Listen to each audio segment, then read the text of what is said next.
Welcome to this calm reading of Peter Pan, the timeless classic by J.M. Barrie. A story of adventure, wonder, and the magic of childhood. A place where children never grow up, pirates roam the seas, and fairies dance in the moonlight. In this chapter, we return once more to Neverland, where every dream takes flight. So find a cozy spot, take a deep breath, and let yourself drift into this timeless tale.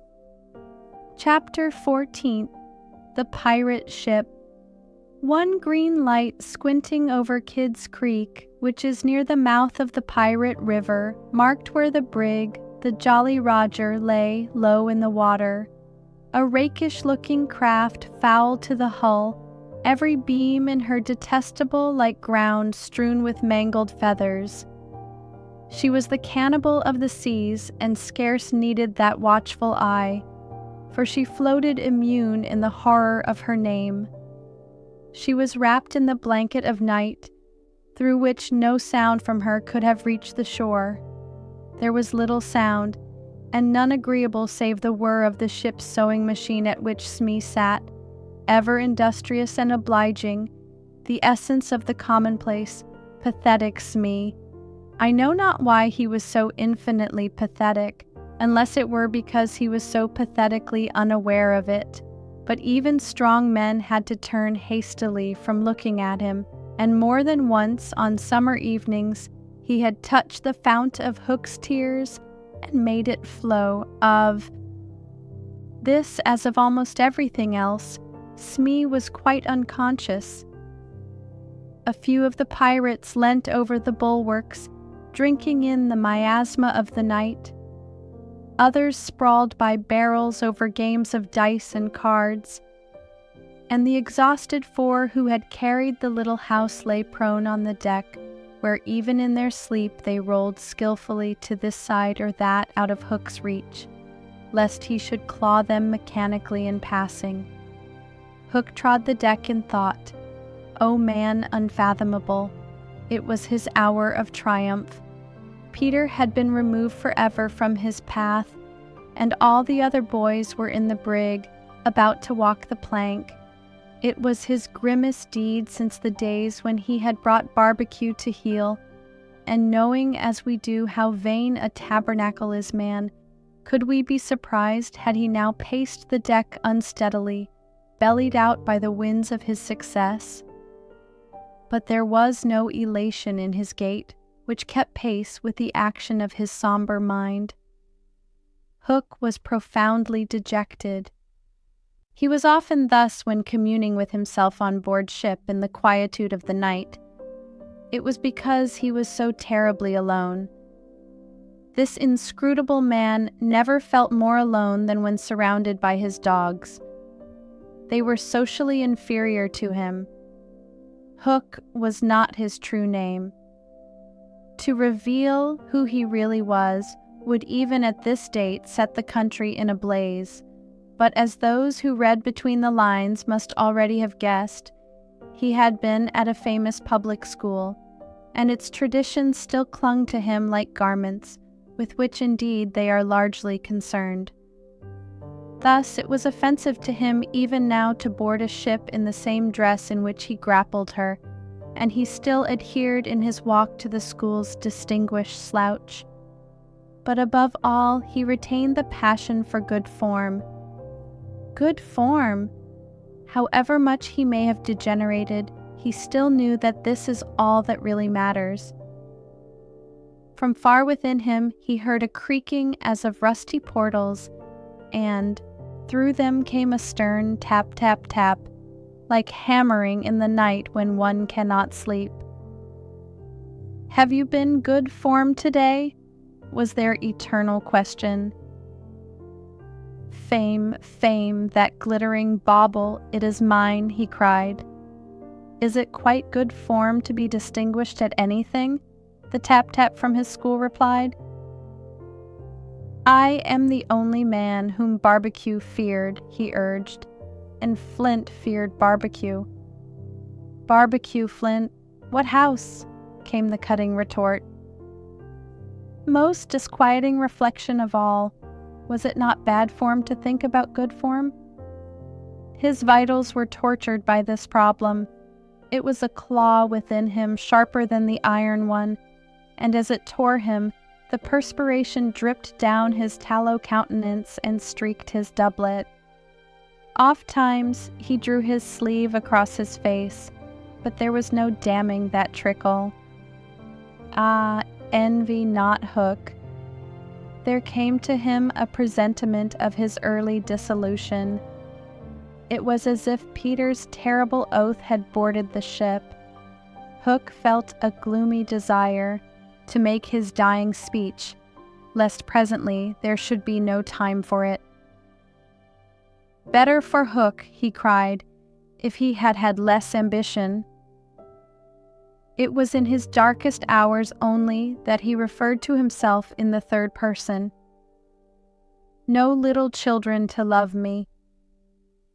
Strange that he should think of this, which had never troubled him before. Perhaps the sewing machine brought it to his mind. For long he muttered to himself, staring at Smee, who was hemming placidly under the conviction that all children feared him, feared Smee. There was not a child on board the brig that night who did not already love him.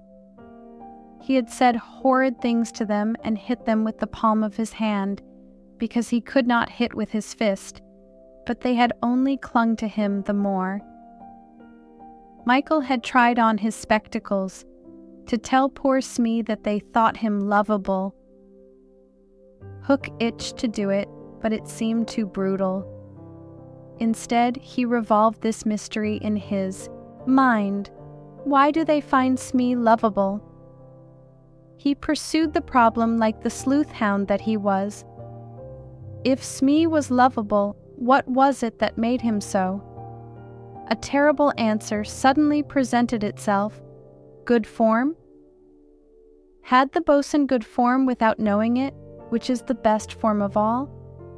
He remembered that you have to prove you don't know you have it before you are eligible for pop. With a cry of rage, he raised his iron hand over Smee's head, but he did not tear. What arrested him was this reflection. To claw a man because he is good form, what would that be? Bad form. The unhappy Hook was as impotent as he was damp, and he fell forward like a cut flower. His dogs thinking him out of the way for a time, discipline instantly relaxed, and they broke into a bacchanalian dance which brought him to his feet at once, all traces of human weakness gone, as if a bucket of water had passed over him. "Quiet, you scugs," he cried, "or I'll cast anchor in you." And at once the din was hushed. Are all the children chained so that they cannot fly away? Aye, aye. Then hoist them up. The wretched prisoners were dragged from the hold, all except Wendy, and ranged in line in front of him. For a time he seemed unconscious of their presence. He lolled at his ease, humming, not unmelodiously, snatches of a rude song and fingering a pack of cards. Ever and anon the light from his cigar gave a touch of color to his face. "Now then, bullies," he said briskly, "6 of you walk the plank tonight, but I have room for 2 cabin boys. Which of you is it to be?" "Don't irritate him unnecessarily," had been Wendy's instructions in the hold, so Toodles stepped forward politely. Toodles hated the idea of signing under such a man, but an instinct told him that it would be prudent to lay the responsibility on an absent person. And though a somewhat silly boy, he knew that mothers alone are always willing to be the buffer. All children know this about mothers and despise them for it, but make constant use of it. So Toodles explained prudently, "You see, sir, I don't think my mother would like me to be a pirate. Would your mother like you to be a pirate, Slightly?" He winked at Slightly, who said mournfully, "I don't think so," as if he wished things had been otherwise. "Would your mother like you to be a pirate, twin?" "I don't think so," said the first twin, as clever as the others. "Nibs would—" "Stow this gab," roared Hook, and the spokesmen were dragged back. "You, boy," he said, addressing John, "you look as if you had a little pluck in you. Didst never want to be a pirate, my hearty?" Now John had sometimes experienced this hankering at maths, prep, and he was struck by Hook's picking him out. "I once thought of calling myself Red-Handed Jack," he said diffidently. "And a good name, too. We'll call you that here, bully, if you join." "What do you think, Michael?" asked John. "What would you call me if I join?" Michael demanded. "Blackbeard Joe." Michael was naturally impressed. "What do you think, John?" He wanted John to decide, and John wanted him to decide. "Shall we still be respectful subjects of the king?" John inquired. Through Hook's teeth came the answer, "You would have to swear, 'Down with the king.'" Perhaps John had not behaved very well so far, but he shone out now. "Then I refuse," he cried, banging the barrel in front of Hook. "And I refuse," cried Michael. "Rule Britannia," squeaked Curly. The infuriated pirates buffeted them in the mouth, and Hook roared out, "That seals your doom. Bring up their mother. Get the plank ready." They were only boys, and they went white as they saw Jukes and Secco preparing the fatal plank, but they tried to look brave when Wendy was brought up. No words of mine can tell you how Wendy despised those pirates. To the boys there was at least some glamour in the pirate calling, but all that she saw was that the ship had not been tidied for years. There was not a porthole on the grimy glass of which you might not have written with your finger, "Dirty Pig," and she had already written it on several. But as the boys gathered round her, she had no thought, of course, save for them. "So, my beauty," said Hook as if he spoke in syrup, "you are to see your children walk the plank." Fine gentleman though he was, the intensity of his communings had soiled his ruff, and suddenly he knew that she was gazing at it. With a hasty gesture he tried to hide it, but he was too late. "Are they to die?" asked Wendy, with a look of such frightful contempt that he nearly fainted. "They are," he snarled. "Silence all," he called gloatingly, for a mother's last words to her children. At this moment Wendy was grand. "These are my last words, dear boys," she said firmly. "I feel that I have a message to you from your real mothers, and it is this. We hope our sons will die like English gentlemen." Even the pirates were awed, and Toodles cried out hysterically, "I am going to do what my mother hopes." "What are you to do, Nibs?" "What my mother hopes? What are you to do, twin?" "What my mother hopes. John, what are—" But Hook had found his voice again. "Tie her up!" he shouted. It was Smee who tied her to the mast. "See here, honey," he whispered, "I'll save you if you promise to be my mother." But not even for Smee would she make such a promise. "I would almost rather have no children at all," she said disdainfully. It is sad to know that not a boy was looking at her as Smee tied her to the mast. The eyes of all were on the plank, that last little walk they were about to take.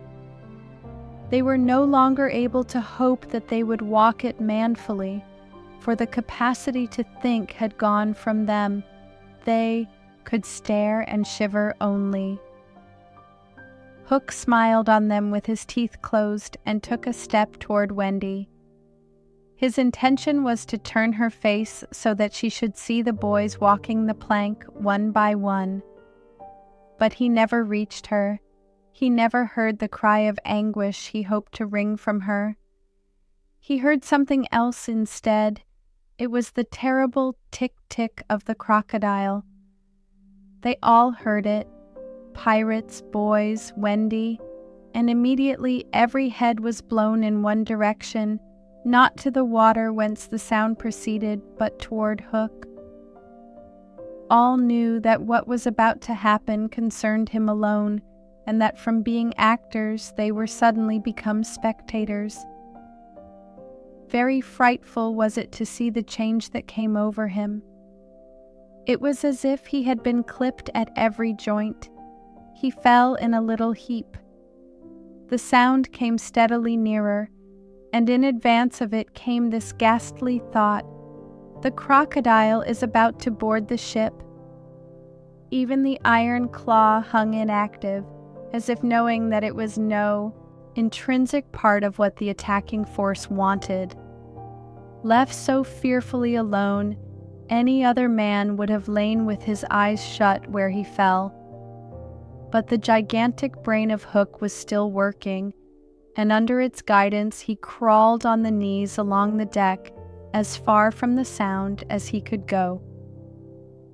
The pirates respectfully cleared a passage for him, and it was only when he brought up against the bulwarks that he spoke. "Hide me," he cried hoarsely. They gathered round him, all eyes averted from the thing that was coming aboard. They had no thought of fighting it. It was fate. Only when Hook was hidden from them did curiosity loosen the limbs of the boys so that they could rush to the ship's side to see the crocodile climbing it. Then they got the strangest surprise of the night of nights, for it was no crocodile that was coming to their aid. It was Peter. He signed to them not to give vent to any cry of admiration that might rouse suspicion. Then he went on ticking. Thank you for joining this chapter of Peter Pan. If you enjoyed this reading, please like the video and subscribe for more timeless classics, and be sure to explore the full Peter Pan series in our playlist. Until next time, keep dreaming.